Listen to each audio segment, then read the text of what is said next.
So proceeding further, when we talk about geomorphological studies, there are plentiful topics which gets hidden in the highlighting purview of some of the much hyped topics of our syllabus. One such topic I want to dedicate this particular lecture to. It is origin and evolution of the Earth's crust, and it's a myth. बहुत ध्यान से सुन लेंगे आप सभी.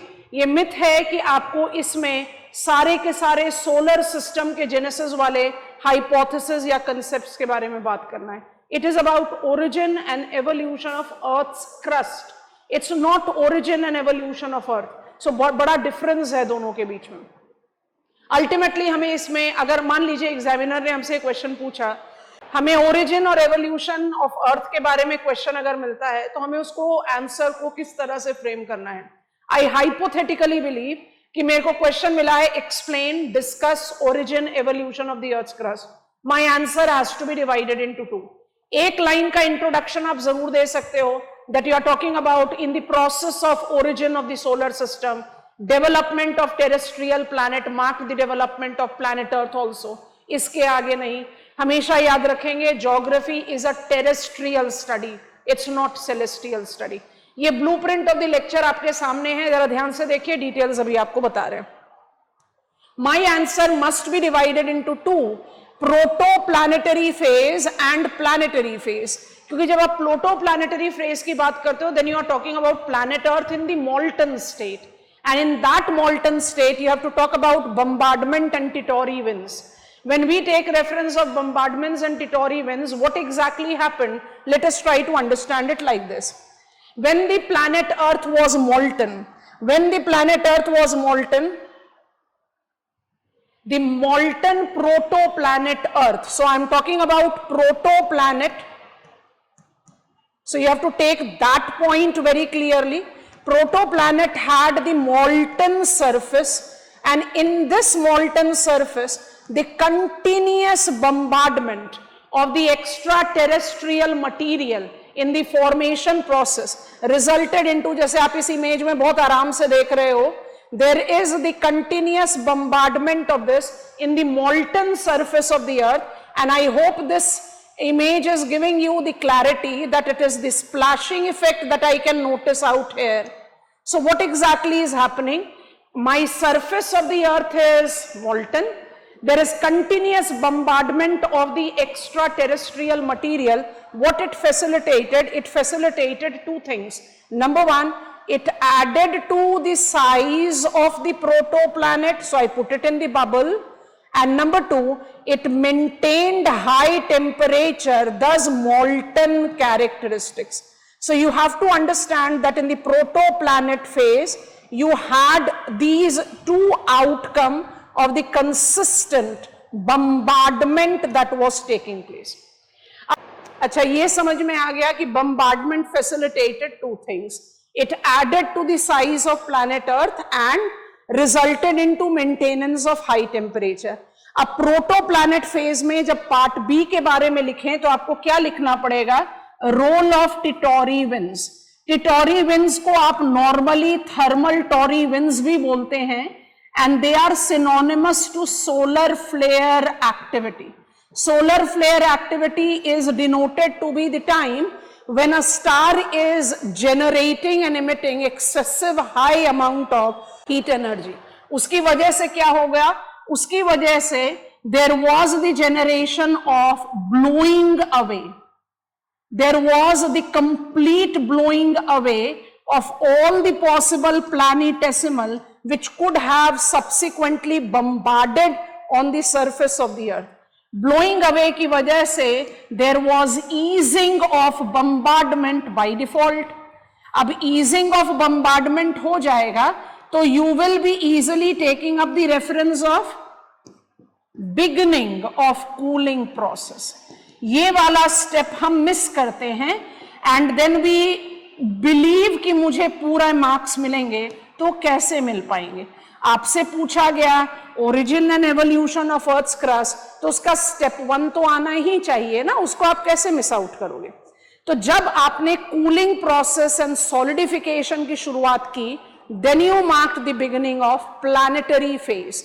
When I mark the beginning of planetary phase, previous page पर जाते हैं, when I mark the beginning of planetary phase, I have at least 3 important steps to talk about, because चौथे स्टेप के बारे में तो हम कंप्लीट जियोमॉर्फोलॉजी में बात करते ही हैं. Which are these steps? Differentiation, cratering, flooding and surface feature development. अब इनको one by one समझते हैं. What is meant by differentiation? Differentiation एक process है ना? This is a rocky body that has been subjected to cooling. Cooling process is related to the process of sorting. Sorting जिसको differentiation भी कहा जाता है. इससे हो क्या रहा है, बहुत ध्यान से देखें. ओवरराइट कर रहे हैं ताकि डायग्राम आपको बड़ी आराम से विजुअलाइज हो पाए. You have to understand that this is what is happening when we are talking about differentiation. And this is how interior structure of the earth marked up its eventual genesis. Are we noticing? Differentiation is the process of heavier substances in. Differentiation is the process of gravity transfer combined with movement of lighter substances up. इसी differentiation की वजह से तो planet earth के जो 3 concentric shells बने, जिसको आप कहते हो sial, sima and nife, silica aluminium, silica magnesium, nickel and iron, that marked up its development. तो प्लैनेटरी फेज का जो फर्स्ट डेवलपमेंट है वो है differentiation, and this differentiation was hand in hand taking place with another step which is called cratering. अब ये बड़ा interesting point है, ध्यान से देखो और समझो. जब आप क्रेटरिंग की बात करते हैं ना, तब आप किसकी बात करते हैं? तब आप बात करते हैं एक सॉलिड सरफेस तैयार हो गया जिसके ऊपर रेयर इंपैक्ट क्रेटर्स जेनरेट हो रहे हैं.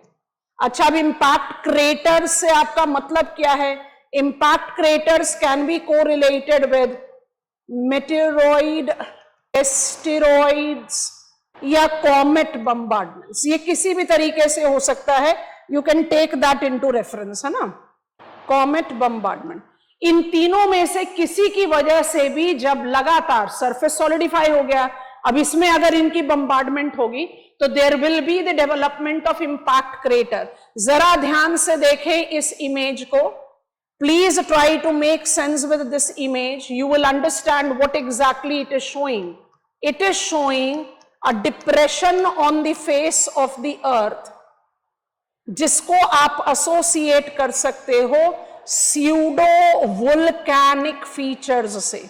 हम pseudo volcanic features के बारे में अलग से बात करेंगे, अभी हम बात नहीं कर रहे.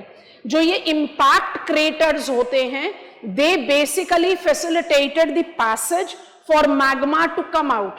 उसी की वजह से फ्लडिंग हुआ.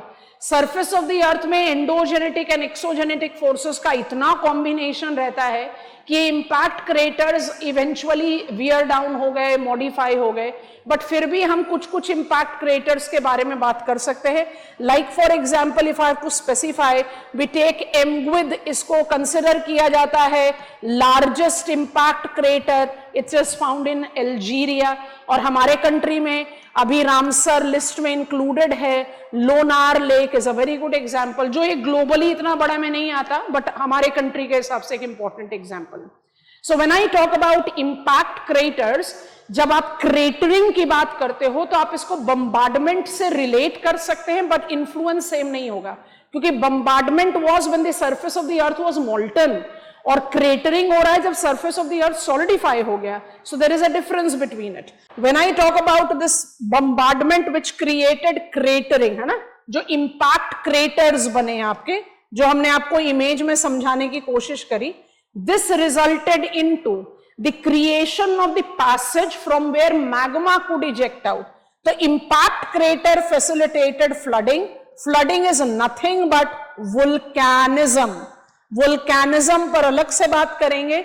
Volcanism where the mobile magma, basaltic magma, marked up its ejection, traveling great distances, covering up, trapping up, all the earlier geological formations. यहीं पर हम maximum of unconformities को associate करते हैं. They are the different domain things.